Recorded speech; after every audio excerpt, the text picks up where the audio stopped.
Hello and welcome to KennyRoy.com. Kenny Roy is sick today. I am filling in for him. Thank you for coming to this site. This is the lecture for the month of May 2012. It is entitled Retiming, How and When. Now, retiming is an important issue in animation. If you have never worked on a production, what I hope you get from this lecture is not only the tools and the understanding of retiming, but the confidence to retime your animation. Because when you're working on a production, your workflow is super essential. I've said this 1,000 times, I'll say it 1,000 more times. If I do 1,000 videos, I'll say it every single time. And that is, your workflow is you. So you're not your shots, you are not your demo reel. That is representative of the kind of work that you can achieve, but there's still always a question mark above your employer's head when they look at your demo reel. Because they don't know if you took 3 months to do one shot. They don't know if you had any help. They don't know if there was just something that was a fluke, something that just, I don't know, came together and looks great in the shot, but you don't know what you did and is not part of your workflow. Okay, so there's a great indicator of the possibilities that your animation holds in a demo reel, but it's not you. It's not your demo reel is not going to move into the studio and sit down at a desk and have to create shots. Okay, you are. And how well you can replicate that success that was on your demo reel, and often comes down to your workflow.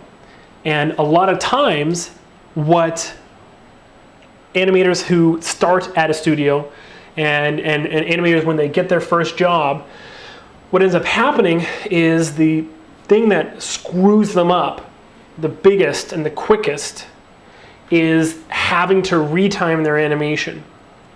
And this happens all the time, okay? All the time.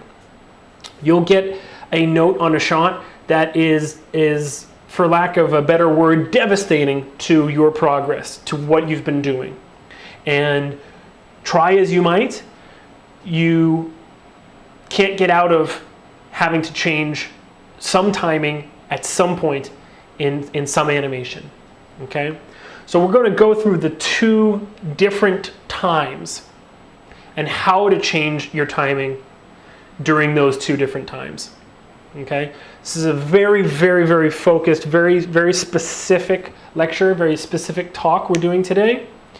So I really want this to, just like the constraints lecture, I really want this to iron out once and for all any issues you have, not only with knowing how to retime and the tools and techniques, but the confidence to retime your animation. And that comes all the way, that always comes back, it seems, to workflow. So I'll tell you a couple different stories. The first is of, well, there's 2 different stories of 2 people who didn't know how to retime or didn't have retiming their animation as part of their workflow. Okay. The first person didn't know how to retime their animation. This was a person who had come from stop motion animation, was an incredible animator, but every single note that this animator received, they'd have to basically go back to their scene and kind of recreate frame by frame. And this person produces amazing results. This is in no way saying that this person is a bad animator in any way, but the amount of work necessary to hit a retiming note was just insane. It's just off the charts. Okay. Because what this person ended up doing was, since every frame, they kind of like were treating every frame like an image, almost like the stop motion world. Every single retime they had to do, they had to basically pull out a chunk of what they considered images and fill in the blanks and move images basically back and forth to make the new timing fit in. And then edit on either side to make that work. Now, again, that works. That is a way to retime. But since this person's workflow was very stop motion, their workflow wasn't geared towards being able to quickly and easily retime animation. The other person just, all they wanted to, they were such a fast blocker that all they wanted to do was always just delete wherever, whatever the timing change was, just delete that section and reblock it. And again, that's great and all. If that is the only thing that works for you, I think that's fine, because you have to do something that works in production. But this person, again, they'd get a retiming note, and then they knew, okay, well, I thought I was going to finish the shot today. Looks like I'm going to be working for another 2 days on this, because I have to reblock this entire second half or whatever it was. And every once in a while, what ended up happening with that person was they took, when there was a shot that was due the next day, for instance, they would have to spend almost all night at the studio making the change. So hopefully what you're getting is just a little bit of a feeling here that being able to retime your animation is so essential to make it not a big deal, expected maybe even, that your workflow should be nice and let's say accepting of those kinds of notes, because you're going to get them. Okay, so the first moment that you're going to get retiming is in blocking. So, because you're probably not going to show anybody your layout. So the first moment you're going to get is in blocking, and this is early enough that it's pretty simple to make changes. So let's go ahead, let's open a scene. I'm going to be using the Maya files from the workflow walkthrough series, which is in the store right now. I will give you these scenes as well, but if you want to see what's in between these two scenes, the blocking and the final scene, then check out that series, which is in the store. I'm also going to give you the Flower Sack 1.6 rig. There has been an update on Creative Crash. It's now at 2.0, and something changed in the hierarchy, and my scenes don't work anymore with the new rig, and I don't have I really just don't have the time to copy the animation from controller, one controller at a time. So in 12, I think there's like a dozen scenes, like in progress scenes in that series. So that being the case, I'm going to be giving you the Flower Sack 1.6 rig included in the zip file. Please do not repost that online though. Because the Creative Crash version, I believe the artist would want only the latest version kind of, posted online for people to download, and not an old version. It's my assumption. Okay? So let's go ahead and take a look at this first scene, which is just the blocked version of the shot. Okay? All right. Flower Sack lands, takes a look, takes a step back, jumps up, doesn't quite make it, and then does a little wiggly giggly to get back up on the top. One more time. He lands, takes a little look at the ledge here, backs up, gets ready, and jump up, doesn't quite make it, and then he's up. So this shot was a lot of fun to create. And as you can see here, my blocking, this is the end of blocking. These are all still in stepped mode. All of these keys on all controllers are still in step mode. That's part of my workflow. I work in stepped until I have pretty much all my breakdowns and my moving holds defined. And then I go straight to clamped and switch my key type to auto key. So I have clamped keys, but I'm working in auto key. That's when I go to blocking plus. Okay, so sometimes at studios they'll call it layout, and then blocking is in step, and then temp animation is blocking plus. Sometimes they call it temp. And then final animation would be polish. Okay, so, but at any rate, so this is our shot. And let's say that we have a timing change. Well, the first thing you need to know is that there actually are only a few different places to see the keyframes on controllers. You might see me do this every once in a while. I turn the selection masks, all objects off, and then I click on curves. So let me turn it back on again. By default, they're all on. I just go off curves and then select. And that's like, for me, it's the quickest way to select all of the controls without having to use C sets. Because maybe I don't want to use a C set, and it's a pain in the butt to turn a C set off or to switch off of a C set if I want to set a control on just one, or a keyframe on just one control and not the others. So I know C sets are a great tool. I just don't use them, and it's fine if you do. Okay. So on a well-made rig that has only NURBS curves as its controllers, this is the fastest way for me to select all of them. So here they all are. So really the three places that you get to see keyframes is down here on the timeline, over in the graph editor, and then lastly in the dope sheet. There are editors that can indeed move the animation around, all right? But for the most part, these are the only ones that actually show you the keyframes, okay? Now, if we look at our scene, I'm going to show you, first of all, the dope sheet.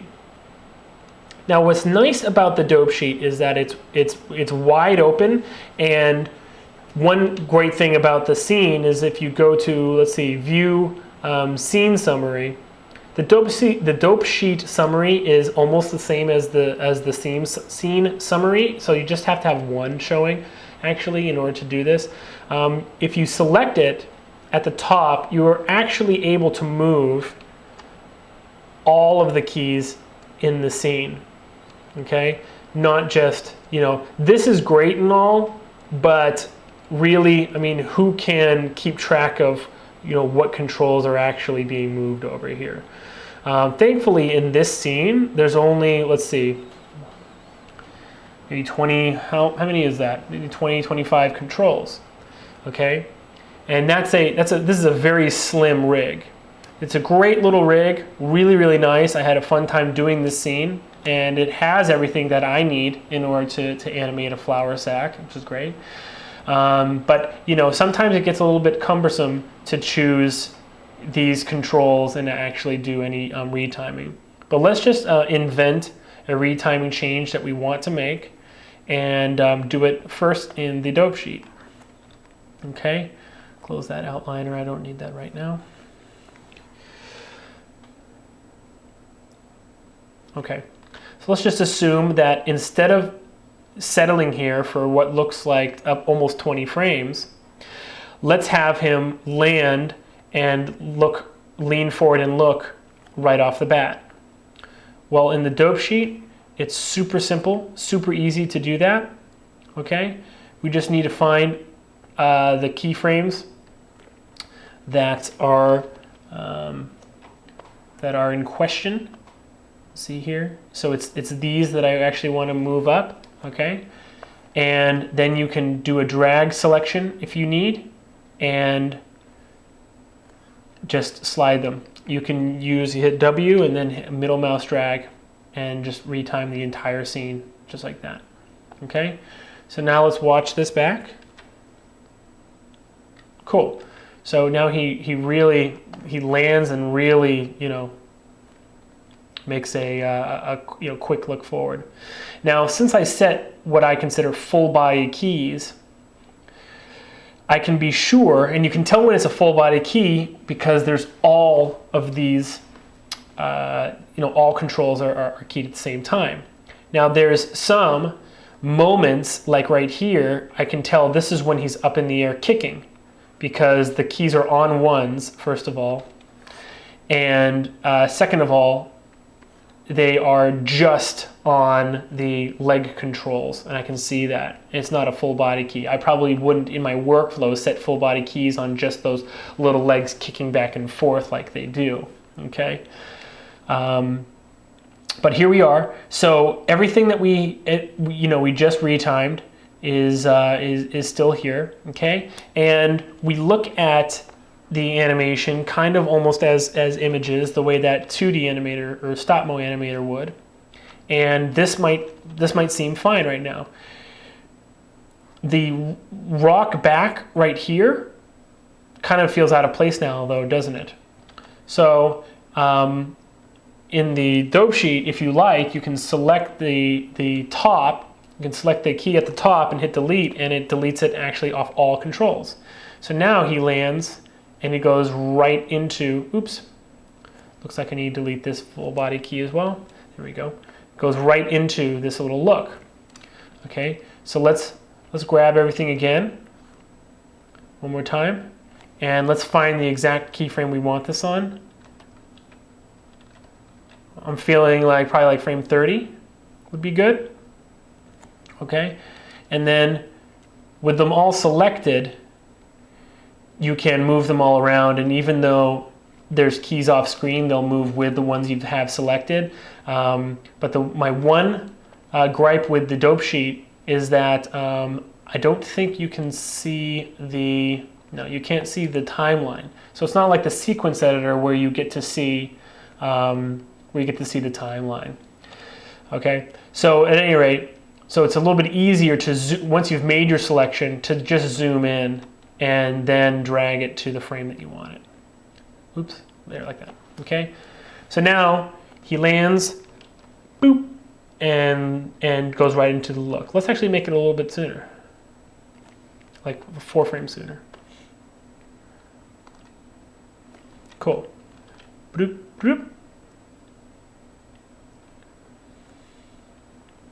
Okay, and now let's make a change where instead of crunching time, we're actually expanding time, okay?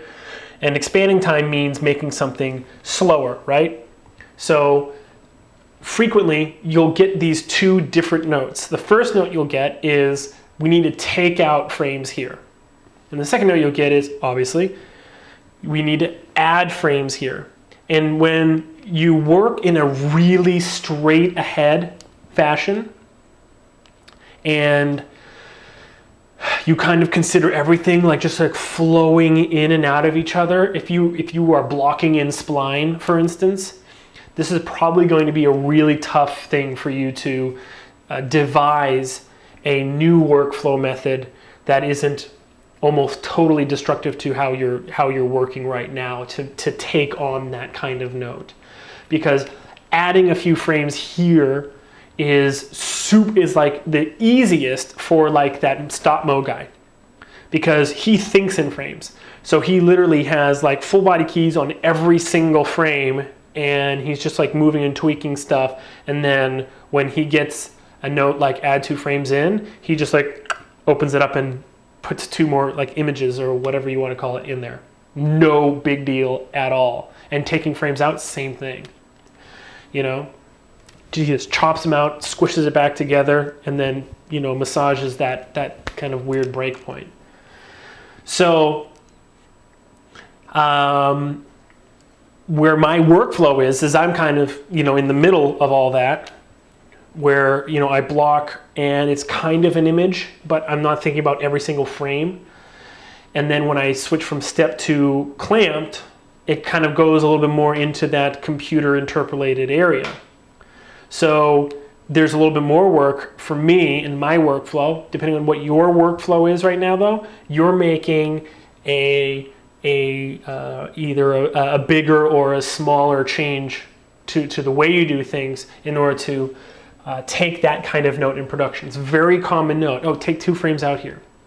Add 10 frames to that push or whatever it is. Okay, so we're going to add 10 frames to the moment when he's on the ground, squished up in big squashed anticipation, ready to spring up into the air. So we're going to add 10 frames there. And it's very simple using the dope sheet. Okay, very, very simple. We're just going to find that moment on the timeline. Okay, so it's like 131 or 132, 133. And we need to remember, one of the tips that I give very, very often is that you need to know exactly what your stepped key represents. For me, it's always the beginning of the pose, okay? Right now, it's kind of a little cheating because I have a frame on 130, keyframe on 131 and 132. Or sorry, no, 132 and 133, so it doesn't matter what my step key represents for me in my workflow. Since I have two keys right next to each other, I am basically dealing with images at this point, at this resolution, I should say. But at any rate, now we just need to make it so that we add 10 frames to this hold right here. So right now it's on 135. That's where the jump kind of starts taking off. Let's just go in here and select these. You can use all of the keyboard shortcuts to add selections and all that stuff in the dope sheet, which is fine. So if we're going to add 10 here, 135, we're going to put on 145 like this. Okay? So now he boing, boing, like that. See? And that's kind of fun. It's actually like super, you know, I might even, I just did this as an example, but I kind of like this a little bit better. So I don't know, maybe I'll save this and keep it. Okay?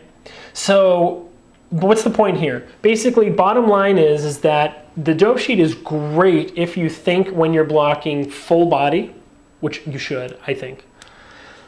And you are thinking as, you know, what you're looking at is basically images until you get into blocking plus. You're adding breakdowns, and those breakdowns are images as well. But in between, you're not really thinking that you need to fill it with images. You're thinking that these are moments that are leaping out of the stepped mode that are going to later be kind of almost areas of focus when you spline the whole thing. And the dope sheet's great for this workflow. You saw how easy it was to bring the time together. You have to delete the keys that are in between those moments. In step mode, at least you do. And we'll talk about the later moments later, okay? So, a little loud here right now. Sorry, AC just turned on, plane flying over. I hope you can still hear.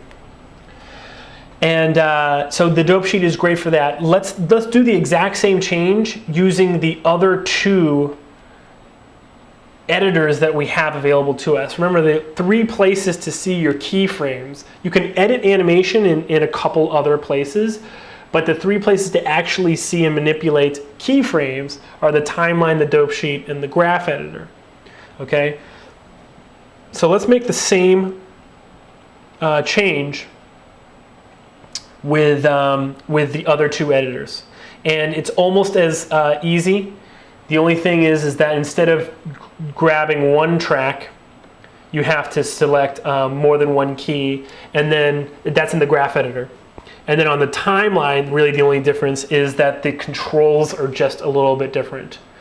And you have no feedback as to what kind of key you're editing. Like for instance, we see in here that these are not full body keys. These moments right here, this is the legs kicking and kind of bicycling in air, right? We have no such feedback down here in the timeline.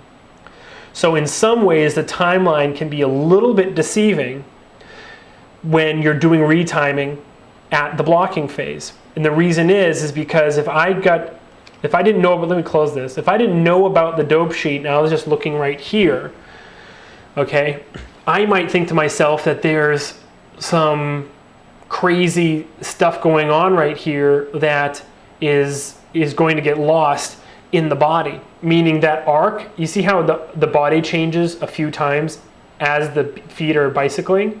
I don't know on what keys there's something actually full body and not when I'm looking at the timeline. But in the dope sheet, you can actually see, oh, well, look at this. These are the keys for the body. So if I wanted to literally crunch this all up, I'd probably go like this, okay, just delete all those, all right, and then move these together so that I don't lose all of that nice arc movement that I have on the body, okay? See, now when we watch this back, you'll see the body still moves in a nice arc. And I didn't lose anything but those feet bicycling. But if my feet were bicycling on 2s and now I'm crunching it down to 1s, I was going to have to redo every single foot position on 1s anyway. But because I used the dope sheet just now, I got to preserve the animation that was on a controller that was important. See the difference there? So the timeline, I frequently will make retiming choices on the timeline. Maybe you saw me do this in the 6-hour marathon that I did for the 11-second club competition last week. And maybe you saw me, dragging stuff around like you're going to see me in a few minutes do right here. And you thought to yourself, well, he doesn't know what's actually on those keys. Well, I've been animating long enough that I do know what was on every single one of those keys. And if I didn't, then what I did was I just set a full body key because I was working full body. You might have seen me go period and comma, back and forth between keys. And sometimes what I'll do is I'll select one control that I do know has a key on it, but on a frame where the rest of the body doesn't. And then I'll select the whole body, go to the keyframe that just the one controller has a keyframe on it, and hit S just to set a key on the entire body to make it a full body keyframe, okay? So just so that I know what I'm doing on the timeline, okay? So I hope that makes sense. But as you can see right here, using Dope Sheet is kind of a more, it's definitely a way that has more feedback, but it's kind of a more intuitive way to make timing choices in the very early stages, okay? Let me just make that other change again, okay? So we have him crunched up right here, and then we have the jump, which has been reduced by half now, and the only thing that you need to do is just know the controls. It's really the only difference.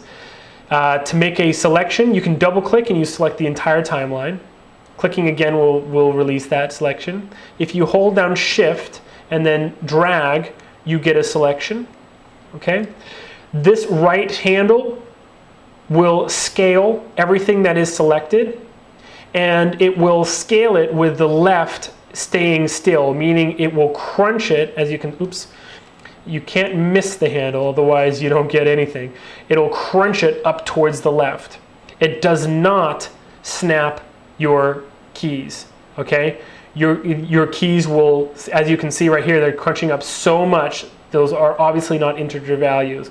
But for some reason, which baffles me, it only scales by frames. It basically scales by integer values of frames. So even though Maya's totally unconcerned with your keyframes not being snapped, you do have to snap, it's click, click, click, click, click right here. I don't really know why that's the case. If you undo anything, you'll lose your selection. The left one will do the exact same thing, except squish it towards the right.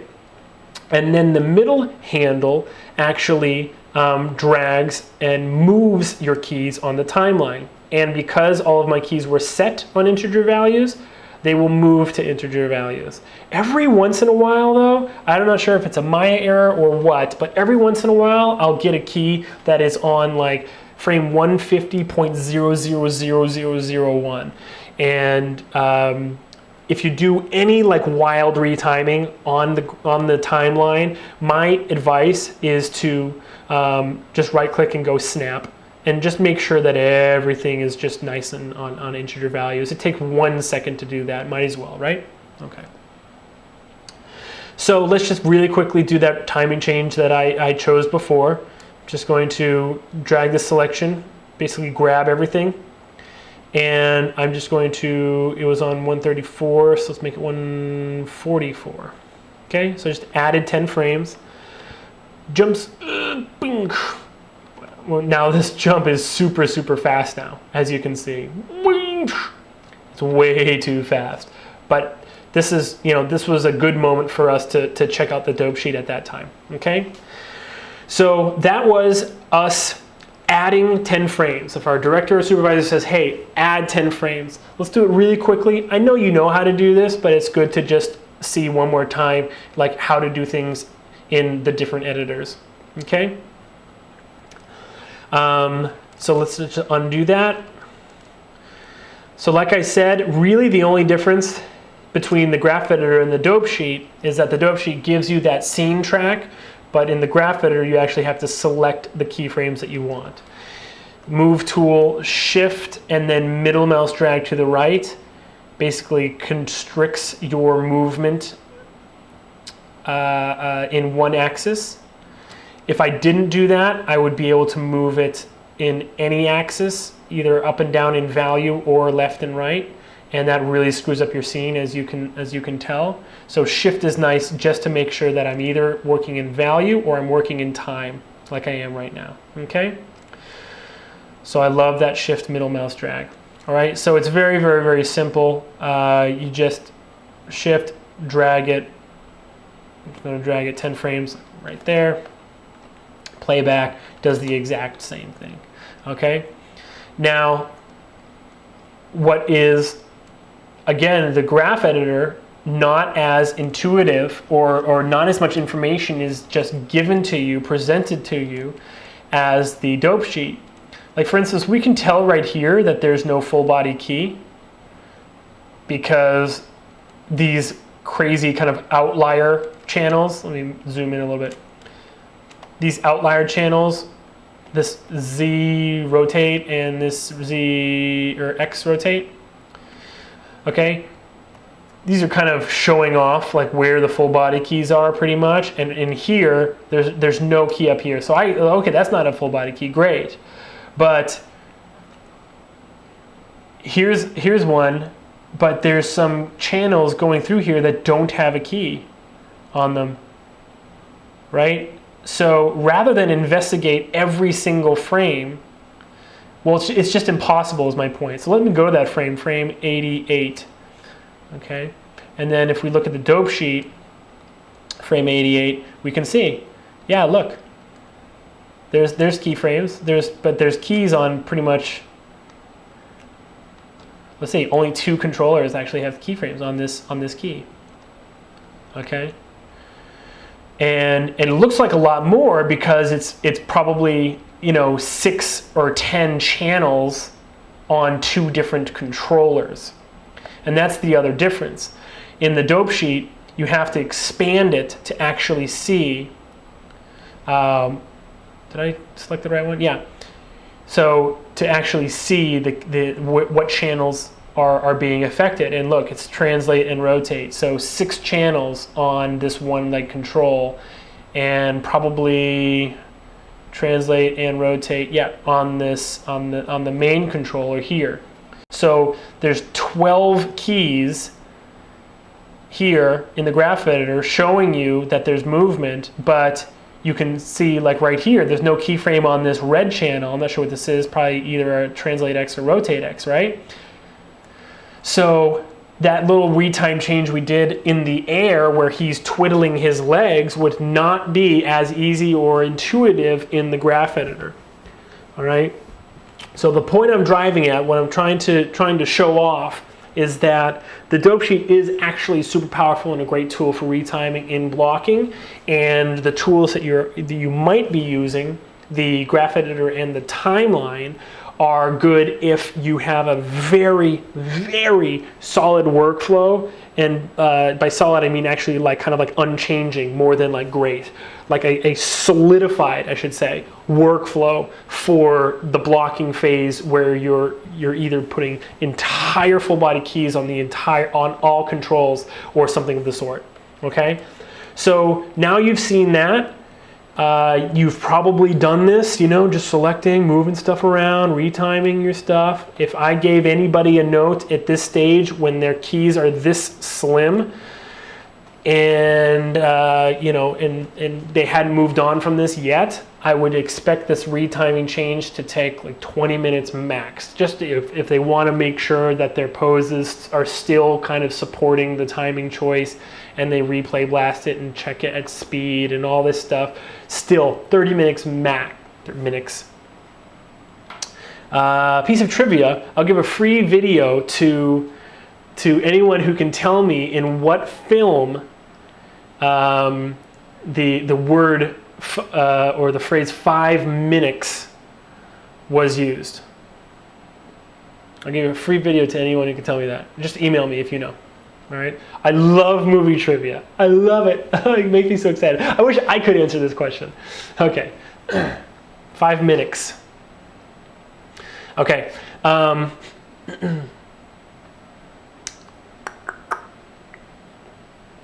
So, and no Googling. Although I'm not sure if it would come up on Google. So, yeah, so like 30 minutes maximum, it would be like a timing change at this phase. But what happens if you have a lot of animation? What if you have a timing change to a finished scene? Okay, so let's take a look. I'm going to give you these scenes without any of the timing changes in them because it's, you know, you can't save movements of tools into your animation file. Okay, so here we are.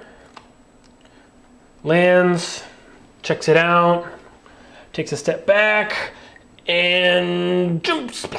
Oh, then he does a little fishy move and gets himself back up there. Seeing a lot of problems with this. It's always the issue of bringing out old animation. You just, like, I'm dying to fix these things now. Ugh. Okay. So let's make the same timing changes, but you'll quickly see, off curves, select, that it's nigh impossible to make those same changes on the timeline. And additionally, the dope sheet is not much help either. Once you start going into individual controls and making adjustments on a per frame basis, you are starting to get a little bit out of luck. As you can see though, check out what's going on right here. I've actually never looked at it this way before, but look at how these controls are clearly just offset from the others here. And look, this is the middle and top, and the bottom is the root, basically. So the middle and top are basically offset from this bottom control. It's actually very interesting to me. And I can guarantee you that I didn't just select them and just offset them one key. I do pretty much everything by hand here. So, you know, that's the overlap in the spine. I just find that that's interesting to look at in that way. Anyway, this is kind of, you know, a mess. Looks like a DNA scan readout or something like that.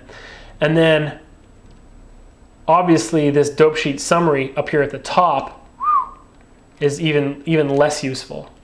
I mean, there's no way that you just select this and just drag this around and like, oh, I'm making the change you want. No way. And then again, the timeline is as hard to make heads or tails of. Not impossible though. Let me just quickly show you. To make that same change where the character is crunched up here at the bottom for 10 frames longer, pretty simple. We just select all the controls, hit S to set a full body key, all keys controlled, or all controls keyed, and then go on the next frame and drag another selection, and then move it forward 10 frames. Let's see what happens. All right. And then normally the best thing to do is to middle mouse drag this, set a key, and then we'd work this inside, we'd work this part in here. So he's landing and then jumping up, but we'd probably make this an even, let me just slide this one more frame. And then on this frame, you know, just like go so much further. Something like that, okay? So he lands and he's squishing, boing, and then he pops up. Something like that. Although,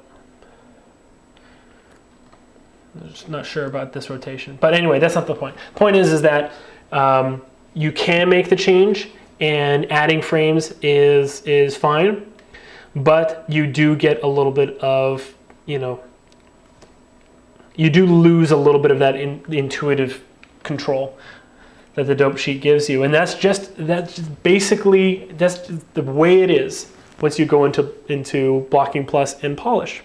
Okay, so really, the retiming tools that you're going to be using are going to be in the graph editor. So let's go into the graph editor and undo that change. And I'm going to show you a few of the tools that we have. Okay. Here we go. Let's find the correct frame one more time. 159. Okay. So let's just run through the ones that we've had forever. The lattice tool. The lattice tool is very weird. Basically, if you select a group of keys with the tool engaged, it gives you a lattice. And I've never understood why it's by default. Actually, I don't even think you can change it. Yeah, I'm not even sure if you can change it, but it gives you a 2x2 lattice, as if the values like above the middle of the lattice are somehow like independent of the values below the lattice. And what I mean by that is, like, if I drag this box upwards, it stretches the rest of the lattice, and obviously it keeps this one the same. And it's like that line in the middle is arbitrary. It's totally arbitrary. It's basically just like the upper and lower bound of the curves that I have. So I have no idea where this tool came from, really. If you select a line, it does the same thing. It drags that one particular edge, if you will, of the lattice. But again, it's very odd how manipulating this kind of works.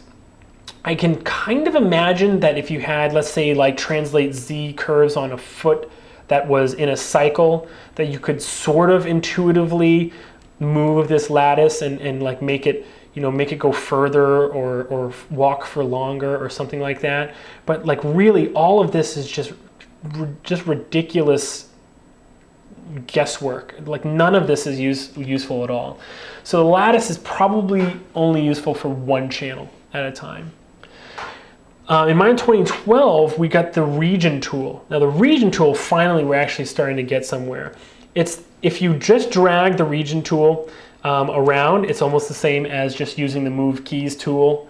But the nice thing about it is that it keeps all of your keys selected in a region that is scalable, and scalable in time and scalable in value. And if you think about it in this way, any region that you want to, for instance, let's say, what's a good example? Well, let's say we want to make the part in the air last a little bit longer. Well, just the easiest way to do that would be to make a region here. I'm actually having trouble snapping this to one axis. I was almost certain you could, but now it just doesn't seem you can. Interesting.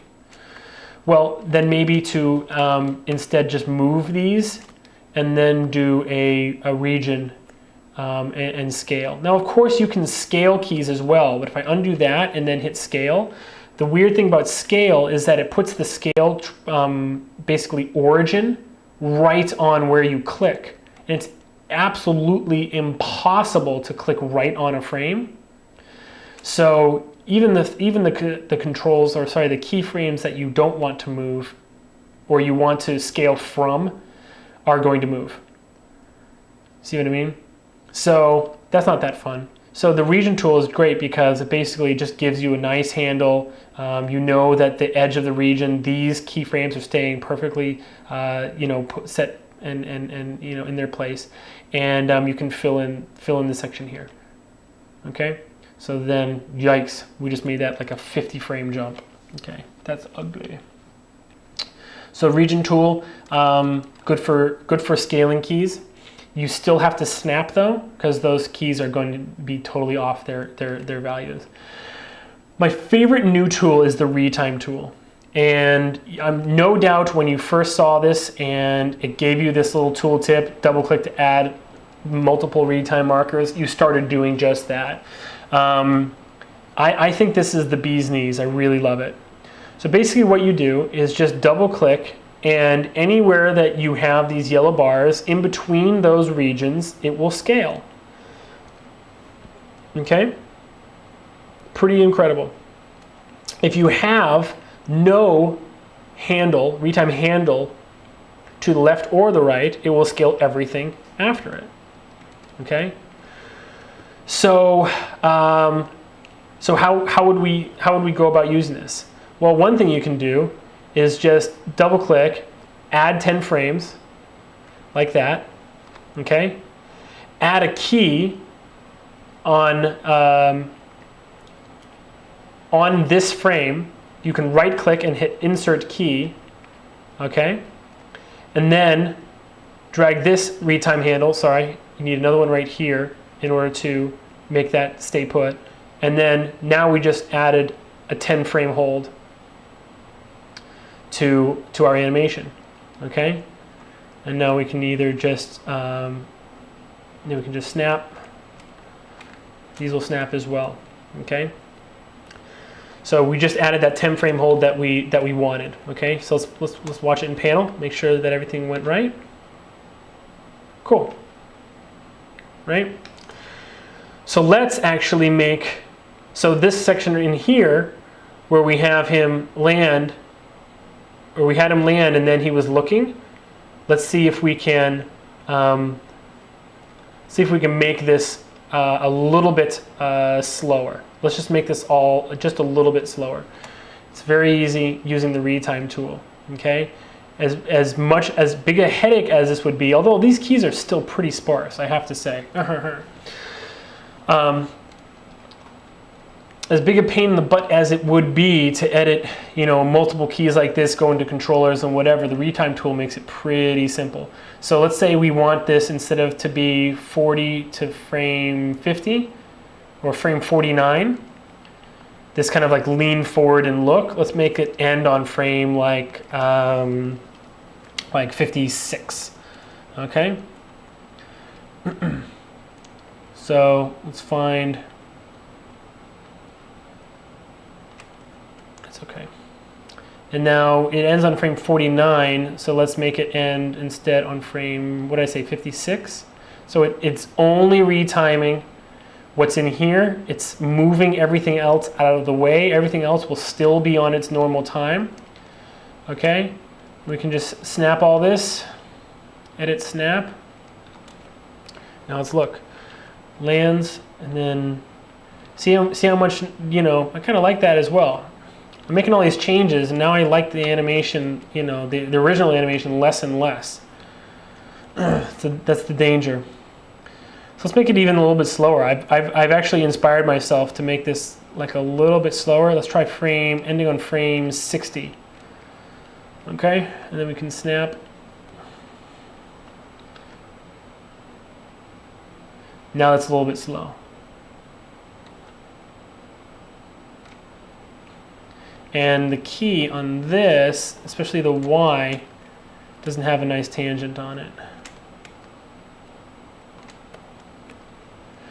Anyway, I can't help myself. I was just about to start editing the animation. Sometimes I can't stop. We're talking about retiming. We're not talking about editing the Y curve on that body controller. Okay. Now again, All very possible on the timeline. Let me go back to the original here. Okay, so in the graph editor, I'm just going to have, actually, I'll maximize the graph editor so you can see. So first thing I would do would just be to move this forward 1, 2, 3, 4, 5, 6, 7, 8, 9. And then grab all this in here and scale it, you know, like that. And now we have the same. Now we have the same timing choice that we had before. Okay. Now, the one thing that you need to realize though is that again in the timeline, it doesn't show you what keys you're actually using. Okay. So there might be some full body keys.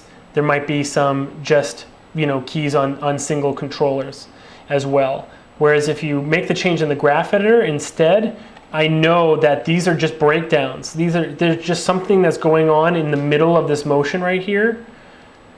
In fact, that looks like just a little bit of settle on the belly right there. You see what I mean? So it's almost as if using the retime tool is a better way to go when you have lots of breakdowns, because what you'll get is actually everything moving around around these entire timing choices, and on the timeline you just don't know what you're kind of messing with. So I really love the new retime tool, and I super recommend it for people making changes to timing in the later stages. And I hope I sold you on the dope sheet for making timing changes in the early stages of your scene. Okay, so let's just make one more retiming change, just, you know, because we're here and we have the scene open.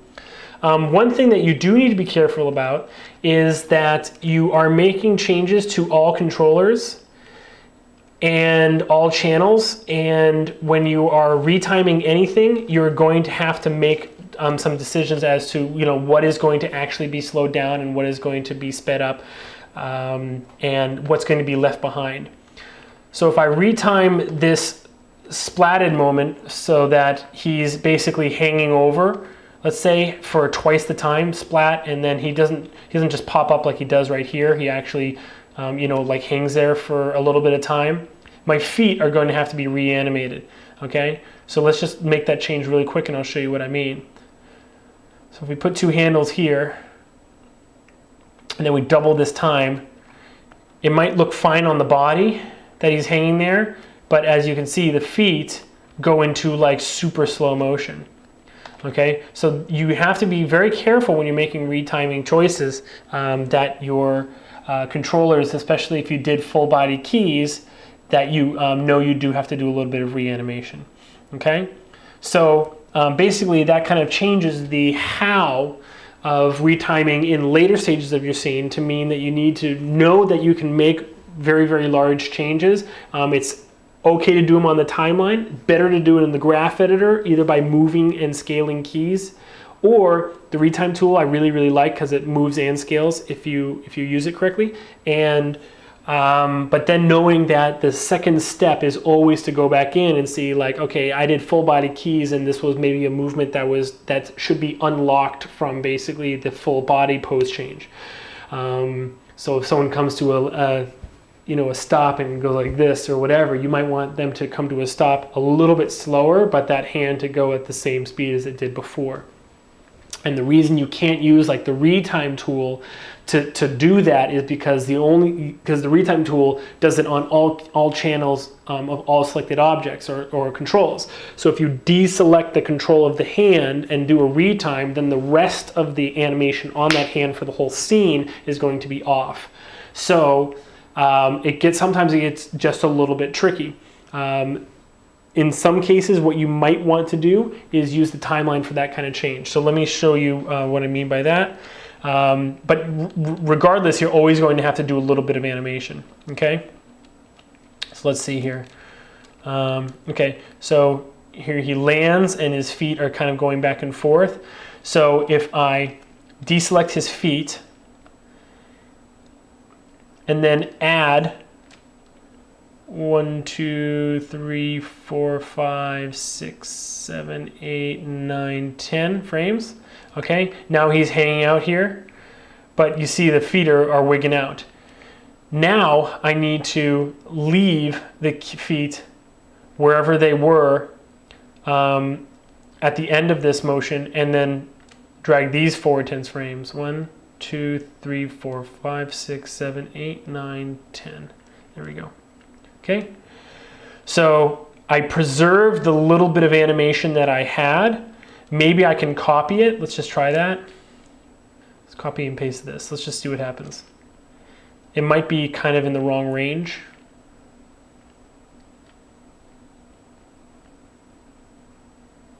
Okay, well, with a little bit of, as you can see, with a little bit of work in this section, we'd be able to fix that. But at any rate, and then the feet are back on track with the rest of the body. Okay. So let's real quickly just go back over the when to retime and then the how. So the when in the beginning stages, I mentioned this a little bit in the walkthrough that I did, the webcast that we did last week, the 11-second club webcast that we did. And what I said is that there's no cutting room floor in animation. There is in traditional film. And basically what that means is that we do have a amount of editing that we can do, and that will actually be able to be, kind of contribute again, live again in the film that we're working on. But in animation, you pretty much only create everything that you're going to be using. You know what I'm saying? You're never going to be creating animation that you're just going to edit out, and it's if it looks like it'll fit in later, then we'll use it. Only if it looks like it'll fit in later. No, you only make animation that you're going to use, or you think you're going to use. So that being the case, we really have very few amounts, we have very few opportunities rather to experiment with our animation. So that being the case, you should experiment as much as you possibly can while you can, because that's the only time you're ever going to get a cutting room floor. It's the only time you're going to be able to discover things, to throw out ideas, and then maybe bring them back to life, and to change things in a way that are adventurous and experimental, and let the animation kind of talk to you and get ideas from what you're seeing, rather than just really focusing down on what you see in your head. There's a lot of feedback that can happen as you're working on your animation. There's a lot of feedback, and the when to retime in blocking is all the time. Okay? You might have one way that you think that something might work, but as you saw when I was working, I was constantly just grabbing things, moving them 1 or 2 frames later, setting like a breakdown here, but then shifting it all the time. And we didn't get to go all the way into blocking. We kind of were at the end of layout, like the beginning of blocking, very rough blocking. And the next step for me with that scene was definitely to start retiming and shifting things around. Let the animation talk to me, get inspired by what I see, get some feedback from what I'm seeing. Okay, so the when to retime in the beginning, all the time. And I hope I sold you on the dope sheet as a really great retiming tool. When and if you move on to a workflow where you're dealing very full body, very like an image. Okay. And then as you start getting notes, you can add frames and delete frames. Remember, the dope sheet shows you a lot more information than the timeline does, but timeline changes are just as fine. And so are the graph editor changes that you can do. you start losing the ability to just really go willy-nilly with the graph editor timeline and the dope sheet as you add more keyframes. And so I showed off the region tool, the useless lattice tool. Forget about the lattice tool. Forget I ever showed it to you. It doesn't exist. And then the awesome new retime tool, which does exactly what you would hope it does. It basically sections off regions, and unlike the region tool, gives you handles that you can slide back and forth. The only other way to retime on the timeline that I know of is kind of walking a little bit towards the concept of reblocking. So I didn't show it to you, but I'll tell you about it, which is just what I call walling off and reblocking. What that means is if you have a really bad a timing change that's really devastating to what you have right there, basically select all controls, set a key on the timeline at the beginning of the action, and at the end, delete everything in the beginning or in the middle between those two keys, and then you can crunch the time if you need to, and then just set a few poses in there that and blend those hard edges. And that's one way to retime, but that is a lot more like reblocking, so I didn't want to like go through that change with you. That shouldn't be the way that you make all of your timing changes, what I'm saying. You should be so familiar and comfortable and really kind of like excited about the timing changes that you can do and how easy it is in Maya at the beginning stages of your scene, that by the time you get to the end stages of your scene, you've kind of already seen all the timing choices that are there, and when you get a timing note, you're almost remembering what that looked like and can work towards it. More than you're like, oh my God, how am I gonna do this? Does that make sense? Hopefully you've seen like, oh, it's a 10 frame jump and like a 2 frame punch. You know, you've seen that crazy, you know, push timing before because you were just dragging stuff around and trying it out. And you settled on the best one. If you get a note, hey, you might not agree with the note, but at least you have the experience with, you've spent some time with different timings, okay? That it's not scary anymore.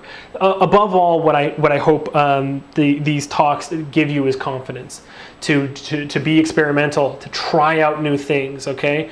We don't learn unless we try out new things, okay? So dope sheet, big thumbs up.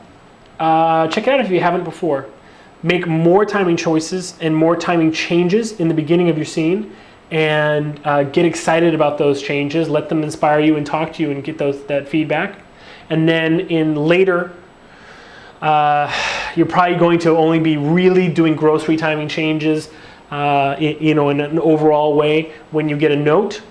And if that's the case, then we still have the timeline, which is still useful, but not as useful as the graph editor, and the dope sheet kind of drops off our radar pretty quickly. So retiming, how? In the beginning all the time, or sorry, when? In the beginning all the time, in the end of your scene, probably with notes. And how?